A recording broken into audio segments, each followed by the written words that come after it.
Back once again. दोस्तों, क्या हो अगर एक दिन सब कुछ खत्म हो जाए इस धरती पर, लेकिन सिर्फ आप जिंदा बचे रहें, और वो भी सिर्फ ऐसी जगह पर जहां का तापमान -40 डिग्री के पार है। ऐसे में आप क्या करेंगे? कहानी की शुरुआत होती है 2049 से। इस दौरान हम ऑस्टिन नाम के आदमी को रिसर्च सेंटर में अकेले बैठे खाना खाते हुए देखते हैं। सिवाय कंप्यूटर और टीवी कुछ डिवाइसेस के अलावा उसके पास कोई नहीं। दरअसल आज से कुछ महीने पहले पृथ्वी पर गलती से जहरीली गैस फैल गई, जो इतनी भयानक थी कि पूरी दुनिया उसकी चपेट में आ गई। धीरे धीरे समय के साथ ये इंसानी प्रजाति के ऊपर भी असर करने लगी और वो एक एक करके कम होते चले गए। जो कुछ गरीब लोग थे वो पूरी तरह से कब्रिस्तान में बदल गए। लेकिन अमेरिका जैसे शहर जिन्हें अपने लोगों की फिक्र थी, उन्होंने आखिरी बचे लोगों के लिए एक खास किस्म का प्लेन तैयार किया और कहा कि वो एक नए घर की खोज में निकल रहे हैं, तब तक के लिए उन्हें इसी प्लेन के अंदर रहना है। पर एक शख्स था जो जाना नहीं चाहता। वो ही हमारी आज की कहानी का किरदार है, जो असल में कैंसर से जूझ रहा है। उसने इस धरती पर जन्म लिया है तो वो यहीं पर मरेगा, औरों की तरह कहीं नहीं भागेगा। उसके पास बेशुमार दौलत थी, अगर वो चाहता तो खुद के लिए पूरा प्लेन भी बुक कर सकता था। लेकिन आज वो अकेला ही अपने इस वीरान जीवन को जी रहा है। अपने खुद के हाथों से अपने ही इलाज कर रहा है, खुद के लिए खाना बना रहा है, खुद के हाथों से ही खा भी रहा है। ऐसी उसकी जिंदगी का हर दिन चलता है। सुबह उठो, दिन भर खाना वगैरह खाओ,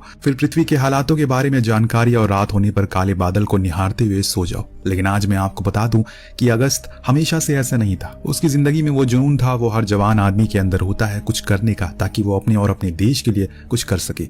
अगस्त भी उन्हीं में से एक था। जब वो अपनी जवानी के दौर में था, वो जिंदगी के हर वो शौक से दूर और किताबों की दुनिया में खोया रहता है, क्योंकि कहीं ना कहीं उसे पता था कि जिस तरह से आज के दौर में हमारी जिंदगी बीत रही है, वो दिन दूर नहीं जब हमें खुद ही अपने घरों को छोड़ना पड़ सकता है। देखो, आज वही दिन आ गया।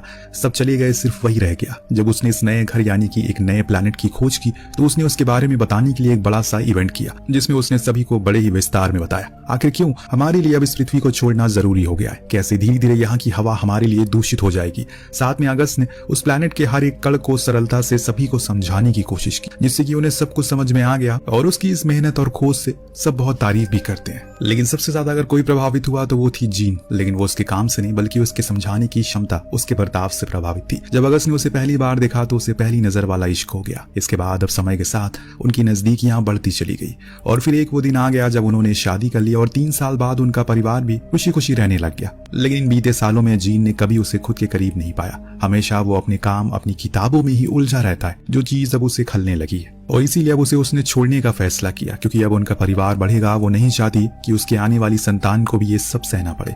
और आज भी अगस्त उसके इस बयान पर कोई टिप्पणी नहीं करता, क्योंकि उसे सच में किसी की फिक्र नहीं थी। वो तो बस अपने आने वाले कल के बारे में सोच रहा। लेकिन आज जब सब कुछ खत्म हो चुका है, अब उसे सच में वो तन्हाई अंदर से खोखली करती जा रही है। और ऊपर से ये लाइलाज बीमारी जो उसे दिन ब दिन खत्म कर रही है, जिसके चलते अब उसे शराब पीना शुरू कर दिया, जिससे हुआ ये कि उसका मानसिक संतुलन डगमगाने लगता है। इस बीच उसके पास एक संदेश आता है जो K2 प्लैनेट से आया है। जी हाँ, ये वही ग्रह है जिसकी अगस्त ने खोज करी है और अपनी ही कंपनी के कुछ लोगों को वहां पर भेजा है, जिनकी हेड है डॉक्टर सूली, जिसका काम अब पूरा हो चुका है। और यही संदेश वो अब धरती पर भेज रहे, लोगों को देने की कोशिश कर रहे, लेकिन किसी से भी उनका कोई कांटेक्ट नहीं हो पा रहा है। होगा भी कैसे, क्योंकि धरती तो पूरी तरह से खाली हो चुकी है। पर यह बात उन्हें अभी पता नहीं है। अब जब अगस्त को यह संदेश मिला तो पहले उसे समझ में नहीं आया कि ये कौन है और क्या संदेश वो दे रहा है। उसकी तबीयत इतनी ज्यादा बिगड़ चुकी है कि उसे अब पिछला कुछ याद ही नहीं रहता। फिर भी उसने बड़ी कोशिश की और तब जाकर उसे याद आया, ये तो उसके ही भेजे हुए लोग थे जिन्हें K2 पर जीवन की खोज है या नहीं, ये सुनिश्चित करने के लिए भेजा गया था। लेकिन अब उसे आने से रोकना होगा, क्योंकि अब इस जगह पर कुछ नहीं बचा। लेकिन अब वो 6 या फिर 7 घंटे बाद ही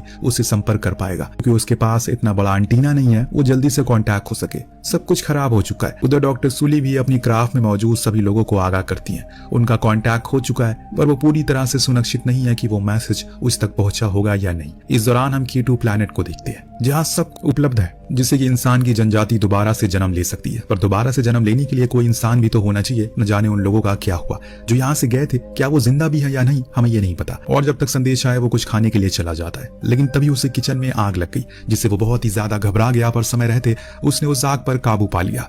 लेकिन यहाँ उसके सामने एक ऐसी चीज आई है जिसकी इस जगह पर तो कभी कल्पना नहीं की थी। दरअसल ये एक छोटी बच्ची थी। जी हाँ, इस खून जमा देने वाली ठंड में इस बीच ये लड़की कहाँ से आई, यही सवाल उसके मन में बार बार आ रहा है। तो वो उसे आखिरकार पूछ ही लेता है कि उसका क्या नाम है और कहां से वो आई है। लेकिन वो कोई जवाब नहीं देती। तो अगस्त को लगा कि शायद वो डर रही है, इसीलिए उसने उसे थोड़ा समय देने का सोचा ताकि वो थोड़ा रिलैक्स हो जाए। इस बीच उसे ख्याल आया कि समय हो चुका है संदेश वापस देने का। लेकिन जब वो डिवाइस के आगे बैठा तो उसे ख्याल आया कि यार सिग्नल तो है ही नहीं मेरे पास, जिससे कि इतनी दूर मैं मैसेज भेज सकूं। तब उसे ख्याल आया कि शायद उसका एंटीने में कुछ दिक्कत आ गई।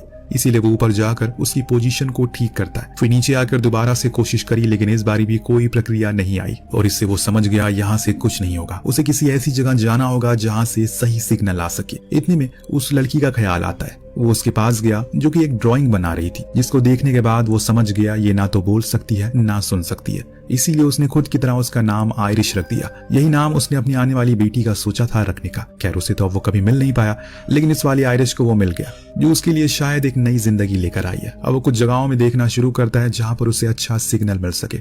इस दौरान उसे एक जगह मिल भी जाती है, लेकिन सबसे बड़ी परेशानी थी आयरिश को वो ना तो उसे छोड़कर जा सकता है क्योंकि ये लंबा सफर बेहद ही लंबा है, न जाने कब तक वो लौटेगा, ना ही उसे अपने साथ ले जा सकता है क्योंकि बाहर बहुत ज्यादा ठंड है। इस कश्मकश में वो डूबा था कि पूरी रात इसी दौरान उसकी तैयारियां भी चल रही थी, जिसे आयरिश भी उसका साथ दे रही थी। समय के साथ अब दोनों में अच्छी खासी बनने लगती है, इसीलिए आखिरी समय पर उसने ठान लिया कि वो उसके साथ लेकर जाएगा, क्योंकि अगर वो साथ रहे तो उसकी हिम्मत बढ़ेगी। तो अब सामान वगैरह पैक करके वो दोनों अगले दिन मोटर बाइक से निकल जाते हैं। लेकिन दोस्तों यहाँ से अब कहानी में एक बदलाव आने वाला है। अब जो कुछ भी आपके सामने आएगा वो आपको झकझोर कर रख देगा, तो बस देखते रहिए और आनंद लीजिए। चारों तरफ हम बर्फ ही बर्फ देखते हैं। ठंड तो इतनी थी कि खून जमा दे, लेकिन फिर भी अगस्त भागे जा रहा है। समय जो कम है उसके पास। रात होने पर दोनों एक जगह पर ठहर जाते हैं क्योंकि अभी ठंड बहुत बढ़ चुकी है। लेकिन उसी दौरान एक हादसा हो जाता है। जिस जगह इन्होंने अपना कैंप लगाया था वहां की बर्फ पिघल जाती है, जिससे होता यह है कि दोनों ही पानी के अंदर गिर पड़े। लेकिन समय रहते अगस्त खुद और आयरिश दोनों को साथ में बाहर निकाल लेता है। लेकिन अब इनके पास कुछ भी नहीं है, यानी कि जो कुछ भी था जरूरत के लिए सब कुछ डूब चुका है। अगर कुछ बचा है तो इनके शरीर पर पहने हुए कपड़े, यानी कि बस इनके आगे का सफर पैदल ही तय करना पड़ेगा। लेकिन अगस्त के लिए सफर काफी कठिनाइयों से भरा था क्योंकि उसकी तबीयत खराब होने लगी थी। बूढ़ा अगस्त बार बार थक जाता है, वहीं बैठकर आराम करने लगता है। जो देख आयरिश ने उसे समझाया, अगर आप ऐसे ही बार बार रुकते रहेंगे तो हमारा सफर और लंबा हो जाएगा। अगर आप लगातार चलेंगे तो दूरी कम हो जाएगी। ये बातें उसे हौसला देती है, इसीलिए वो फिर खड़ा हो और चलना शुरू करता है। 2 दिन बीत चुके हैं, लेकिन अभी भी इनकी मंजिल इनसे काफी दूर है, जिसके कारण अगस्त का शरीर में जान की एक बूंद नहीं बची।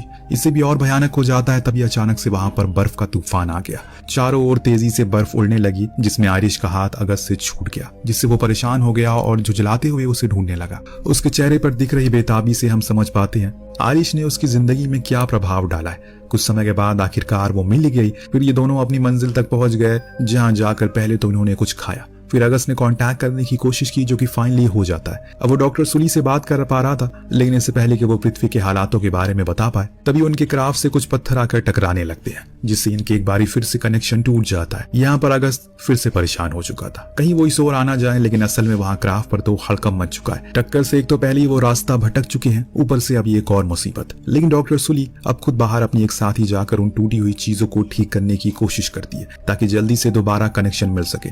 लेकिन बाहर जाना खतरे से खाली नहीं है, क्योंकि वो जिस जगह पर रुके हैं वहां हर समय पर लगातार पत्थर ब्रह्मांड में तैर रहे हैं। पर फिर भी ये अपना काम पर डटे रहते हैं और समय रहते वायर को ठीक कर देते हैं, जो कि टूट चुकी थी। लेकिन इससे पहले ये दोनों ही वापस अपने कॉकपिट में आ गए। दूसरे साथी से एक पत्थर आकर टकरा जाता है, जिसमें वो बुरी तरह से घायल हो जाता है। समय रहते ही उसे अंदर लेकर आ जाती है, पर जैसे उन्होंने उसके हेलमेट को हटाया, उसने ही उस समय अपना दम तोड़ दिया। उसकी मौत से पूरे क्राफ्ट में मातम छा गया, क्योंकि वो सबसे मिलनसार मेंबर था, जिसे अपनी जान गंवा दी। इस बीच सुली फिर से अगस्त से कांटेक्ट हो जाती है और इस बार समय बर्बाद ना करके अगस्त ने उसे सब बता दिया। वो लोग पृथ्वी पर ना आए, क्योंकि अभी वो पृथ्वी नहीं रही जिसकी कल्पना वो लोग कर रहे हैं। सब कुछ बर्बाद हो चुका है। एक जहरीली गैस फैल चुकी है, जिसके चलते जितने भी लोग मारे गए थे, बस कुछ चुनिंदा लोग जिंदा है, आखिर में जिन्हें उनकी सरकार लेकर चलेगी। लेकिन अब उनका कुछ भी अता पता नहीं है, इसीलिए तुम लोग वापस K2 लौट जाओ और वहां एक नए संसार की शुरुआत करो, क्योंकि वहां जीवन है, ऐसा तुम्ही लोगों ने बताया। तब सुली पूछती है, फिर आप वहां अकेले क्या कर रहे हो? उसने जवाब दिया कि उसकी तकदीर में अकेला ही पन लिखा है, जिसे उसने अपना लिया है। लेकिन ये लोग रास्ता भटक चुके हैं। तो अगस्त ने उन्हें सही रास्ता बताता है और कहता है कि हमेशा K2 को बुरे लोगों से बचाना और ज्यादा की लालच में मत पड़ना, वरना उसकी हालत भी पृथ्वी जैसी हो जाएगी।